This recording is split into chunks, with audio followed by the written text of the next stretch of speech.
यांना मी विनंती करतो की आपणही दीप प्रज्वलन करायचे आहे.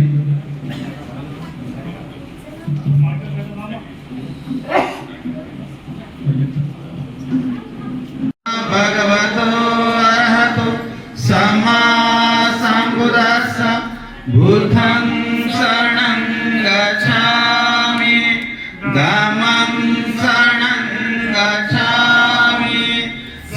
तसेच डॉक्टर बाबासाहेब आंबेडकर यांच्या प्रतिमेसाठी धूप प्रज्वलन आणि दीप प्रज्वलन माननीय पवार साहेब आणि श्री कदम साहेब करतील अशी मी त्यांना विनंती करतो. बाबासाहेब आंबेडकरांचा, डॉक्टर बाबासाहेब आंबेडकरांचा, डॉक्टर बाबासाहेब आंबेडकरांचा. धन्यवाद सर. तसेच मी माननीय सचिन पवार सर यांना विनंती करतो